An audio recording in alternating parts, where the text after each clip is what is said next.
Hello, what's up guys? I'm Kyle from KGR, and today we're going to be taking a look at the amazing Yamaguchi Shoto Todoroki figure. That is quite the mouthful. Now, I'm super excited for this, but I'm also very scared. Because when it comes to the amazing Yamaguchi My Hero line, although the figures of these characters are the best of their kind, they're also plagued with a bunch of flaws. Before Todoroki, there were 3 other characters. First up was Midoriya, and there seems to be a bunch of quality control issues. Every review I've seen always had different issues, but the one issue that I had primarily was his eyes be falling out of his face. So that got annoying very quickly. Next up was All Might, and universally it was just 2 weak ankles for his big bulky body, and his neck was also weak for some reason, but besides that it was mostly a solid figure. Then came Bakugo, and Bakugo was, even though the best looking figure, the best articulated figure for Bakugo in general, he was over engineered and he fell apart very quickly and very easily, but also his joints weren't strong enough to hold his blast effects.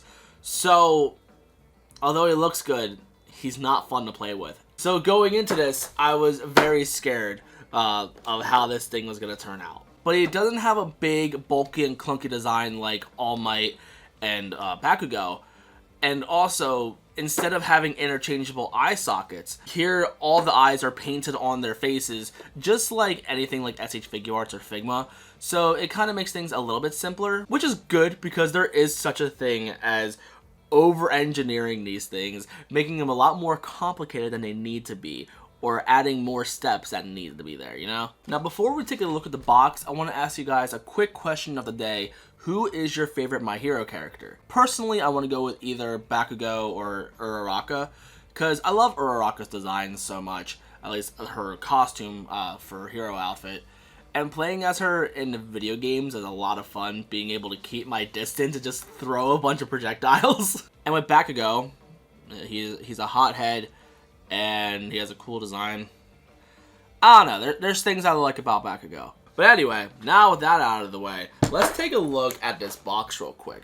The one thing I love about Amazing Yamaguchi boxes is that they are so clustered with art. Whether it be like their own pictures, like showing off their own prototype pictures and stuff like that, but they also riddle it with parts of the anime as well sometimes. Like on this side, we got one picture of the figure and then like 2 panels from the anime. And then in the back, we also get the icy hot effect on here with a bunch of other pictures of the prototypes as well. The other side, we got even more pictures with more prototype pictures, and it's like comic-ized, I guess. I don't know. I don't want to say manga-ized, but like, because it reminds me so much more of a comic book than a manga. Then on top, we get a picture from the anime with some logos. On the back, we get a little bit of legal mumbo-jumbo as well as more art. But with every Amazing Yamaguchi box, the art doesn't end there. When you like even pull the tabs, they even have art on the tabs as well. So like, it doesn't end. They make it into a giant cluster. I would finish that phrase, but I want to keep this review a little bit family friendly. But the art on all the boxes for these figures are always so beautiful, and Shoto in particular is really colorful, and I love it so much. But with all that out of the way, let's open them up and let's take a closer look. Now here is Mr. Icy Hot himself, Shoto Todoroki. Now, this might be a little bit of a hot take, but so far, I think this is the best Amazing Yamaguchi figure we've gotten so far. Like, he doesn't look as good as his prototype. Like, there are a few things, like, I think the center in his little belt is supposed to be painted, but it's not. Like, the wieners that he has dangling over here, I feel like, even though they are painted metallically and it looks nice, it has more of a nice chrome finish on the prototype. But the main thing I would probably complain about would be the way the eyes are painted. I don't know how it is, but like when I saw it first in person, when I finally opened it out of the box, it seemed a little bit off. I don't want to say it's uncanny valley because that involves realism, but again, compared to the prototype and like compared to how it looks in anime, it just seemed a little bit off. But like the more you play with it, like the more it just grows onto you and you just learn to deal with it. Like even just looking at it in the camera lens or the little preview on the screen, it looks fine. But when I was looking at it in person, like something just seemed off. When you're looking at it like straight on, it looks weird. But when you like have his head tilted down a little bit, it looks okay. Like dead on it looks weird, but like any angle any different angle that it looks fine. It's kind of like how you feel when you take a selfie. He is a little bit bulky. This is the closest I can get his legs to coming together. So he's not as like fully posable as like, I don't know, the Figma. Like the Figma I feel like is easier at posing when it comes to looking more neutral. But the Amazing Yamaguchi, the way they stand out is how well they can pull off their dynamic poses, and that's why the My Hero line is as great as it is. And we even got the updated costume where we have his little wrist things over here, like little tiny sleeves, little sweatbands. I'm gonna just call them that. I know they're not what they really are, but lack of a better term, this is what it is. But yeah, you can see the way his back is painted right here in that middle part. On mine, it's not painted up in the front, so it looks like quality control is still not the best over at Amazing Yamaguchi, which is a shame because these things aren't cheap. They are about $80 to $100 a piece. And when it comes to the sculpt, because it's Amazing Yamaguchi, making him stand neutrally, not just his legs, but like even like his shoulders, for example, there are some like really significant gaps. So it can look awkward when he's sitting there or standing there just neutrally and normally. But again, this thing is better at being dynamic than neutral. So those gaps there will be a little bit ugly. And also when you bend the knees, you're going to see like how exposed that knee joint is and how like much gap there is in there, so that's gonna look a little awkward as well. But I feel that this does capture Todoroki's look a lot better than what the Figma did. The Figma one kind of reminds me of like a kid Naruto versus this being Shippuden Naruto. That's the only thing that I can really think of. Yeah, like the Figma looks way too childlike, but this really does capture Todoroki very well. Like any other Amazing Yamaguchi, this is the best figure of this character. But besides the paint flaws that I noticed, I also noticed that like his hip can be a little bit loose. I'm not sure if it's his loop over his torso. I think it's a torso actually. It can be a little bit loose, but as you can tell, he's still holding a pose just fine. But I'm more concerned about how it's gonna age. I'm afraid that's gonna age like milk and just end up not keeping his stance over time the more you play with him. But overall, he's pretty solidly built. When it comes to articulation, this thing is built for articulation. This thing excels at articulation. When it comes to the head, you got a double ball peg so you can move that as freely as you need to. And also, the hair thankfully doesn't hinder the articulation because it has a little butterfly-like joint where it goes up, so as soon as it hits the collar, he can still look up just fine. Looking down, on the other hand, he can go about that far. And the collar isn't very soft, but he can work around his collar if you need him to. And then he also moves at the bottom of his neck. Shoulder-wise, we also got a double ball peg. With the way that the shoulders are sculpted, he can also extend about that far across his chest. And they're also universals, so you can rotate them, you can spin them as much as you need to. Got a nice ball hinge on the elbow, and you can rotate those if you need to as well. Ball hinge at the wrist and rotate wherever you need. And we got hip and ab crunch, so if you want to make him lean forward, you can get about that much. If you want him to lean back, you got about not that much. His little wieners up here, they're also flexible, but it's only these two that are flexible. The two in the back just stay still, but they're on his butt flap. They're not going to do anything. So that's not going to hinder or hopefully not snap. Leg-wise, you can do a complete split. Forward kick, you can go out, but it does extend out to the side a little bit when he tries to go forward. And then his butt flap does hinder him going back a little bit, but that's how much you're getting backwards. You get a complete knee bend.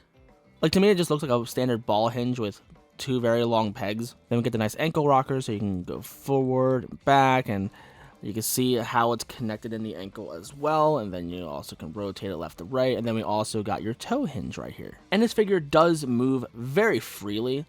So if you want him to crouch for any reason, getting him there isn't too much of a pain. I love it when a figure's able to crouch like this. Like, this looks so good. And also, unlike the Figma, this thing is absolutely fully packed with accessories. It's a lot. It's actually a little bit overwhelming. So we're going to go over all of it step by step. This is a normal face that you get straight out of the box. This is another straight looking face, but this time it's looking a little bit more serious. Then we have him looking down. We got him looking to the left. We got him looking to the right with more neutral eyebrows. Another looking to the right with more teeth gritting. The look you get when you figure out this figure's been delayed for another month. And the look you get when your cat knocks down one of your most expensive figures and breaks it. And not only do we have that, we also have him looking a little bit heated. So this is his normal hair piece that you have right here. And then you also got this super heated hair piece, which is just the front, thankfully. So swapping that out is very, very easy. And I do love the way that all these faces look, but I kind of wish there was a smiling face of him looking normal, then left and right, because he can smile a little bit, but besides that, the faces are pretty good. We have a lot more faces, but I feel the eyes being painted on is kind of a better option because it makes swapping out faces a whole lot easier, and it makes me enjoy the figure even more. Moving on to the hands, we also got a set of fists out of the box. I call these the power using hands. A set of more relaxed hands. We got a bent pointer finger. A hand dedicated to holding his phone, which his phone is also a separate accessory. And here's a closer look at the phone. Like you could see how there's actual text messages and stuff on there. And you can see a slight scratch on there. That's not out of the box. That was me trying to get this phone out with a pair of tweezers, and the tweezers just scratched the phone. So whoops, don't do that. And then we have one hand being dedicated to being flat on the ground, which is also a good transition because now we can get into the effect parts, because one of the effect parts involves that hand. It's going to be an ice effect that is actually traced around that palm. So you could just slap it right there, and it actually stays in there half decently well. There's no peg or anything, so like slight movement's gonna make it fall out, but when it fits there, oh, it looks so good, and it stays in there somewhat well. There, that looks a little bit nicer. And then we also got a couple of these ice effects that are meant to attach to either part of his arm. Now on both sides of his arms, we have one peg around his little cuff right here, and then we have another peg right here on his arm. And these can peg in any way you want them to. You just fit them in, and bam, he's got some ice effect on him. And if you want to extend that, you can attach another one, and it looks really good. He has a couple more ice effects, and they look fantastic. They're going to be two separate pieces. You got these giant ice shards. Now, the way they can connect is quite interesting, actually. So it comes two sets of pegs. One set is going to be one smaller peg and then more of a mushroom peg. The mushroom peg actually goes into Todoroki and stays in there very securely, while the set of the smaller pegs are meant to attach to each other. And they're thankfully pretty easy to swap out because they actually come in from the other side as well. So you can get something and just push it through, and then you can pull it out, and then you are good to go. But I also do recommend being careful with these things because the shards are very sharp, and that is no exaggeration here. I was actually trying to get these things out with a pair of tweezers, pushing it from the other side, and when it finally pushed through for the first time, because they're a little bit tough to get in at first, here after I pushed it through, here the ice actually punctured into my thumb, and I was bleeding quite heavily. Okay, that's a little bit of exaggeration, but I was bleeding very quickly for that small wound. I'm like, holy crap, and I got blood all over paper towel, so whoops. But if you struggle getting the other peg out, you can just grab another one of the ice shards and then just like push from the peg, and it pushes through just fine. So thankfully, they're not difficult to get in and out. And there's multiple holes at the base of them. We got two along this side and then one on this side. So if you want to stack them together, you can definitely do that. So then they can look together like that. You can rearrange them any way you need to as well. But unfortunately, these things don't really stand up by themselves. And there are some pictures where it does demonstrate it with the hand piece, but they don't connect to each other in any way. That's just smoke and mirrors they typically do. So what they do is they actually attach it to the back of Todoroki's leg. So he has a couple of spots on his legs. So some toward the back and then some on the palm, or the heels, I just say, the heels of his feet. So we're going to attach the peg with the mushroom peg on there, and we're going to squeeze it in here. Doing this all the first time is going to take a lot of pressure, so it's going to be very infuriating at first. But once you break it in, it's fine. And then you can have the little handprint next to Todoroki, so it looks like he's actually like shooting up ice. So his fire effects are pretty interesting. So we get 3 of these flame effects. Alright, then here's the other 2. And you can attach them to Todoroki any way you want. So you can put it on like the back of his arm. And then they're also on ball hinges, so you can rearrange them any way you need to. You can also put some on the back of his leg. And then he also has another spot around his wrist as well. Now this is how he primarily looks with the flame effects on. Now with Bakugo, you can have some of the explosion parts connect to each other and link up. Unfortunately, you can't really do that here, but thankfully they are so long and the points of putting them on him are so close to each other that making them look like they're connected together is relatively easy to do. Unfortunately, my main problem with the flame effect is that this is your only option. So if you want to try to have him look like he's trying to start a small fire on his hand, you can't really do that. It's more super dynamic and actiony when it comes to these flame effects, which, don't get me wrong, look fantastic, but the fact that this is your only option is kind of lame. So I highly recommend, if you want this figure to look as good as it deserves, definitely get some extra effect parts. Thankfully, Tamashii Nations makes different flame effects. There's other companies that do ice effects as well. So definitely get those to make Todoroki look like the powerful monster that he is.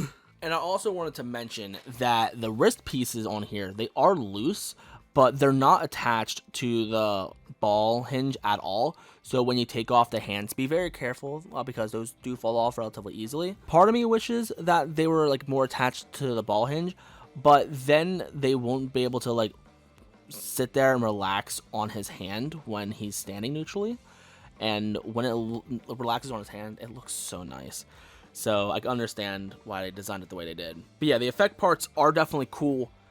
But if you want him to look really good, definitely get more accessories. Definitely get more of these fire and ice packs. I also forgot to mention he does have like little effect parts, like little like comic like things. So we got this fire effect. We got this ice little effect. And then we got whatever this is. And he does also come with a stand so that can peg just right into his back, or you could use it and there's like a little adapter you can have that hold up these little effects. But I know sometimes they include two stands, so you can have the character in midair and then have another stand hold up the sign. But they'd only included one stand with this figure. I kind of wish it would have came with two stands like the others, but as of right now, I have multiple stands, so I'm personally okay. But if this is your first Amazing Yamaguchi figure, it's going to be disappointing to only have one stand, but it's fine. And while we have Todoroki out, let's also compare him to some of the other figures from My Hero. Here he is next to the Figma.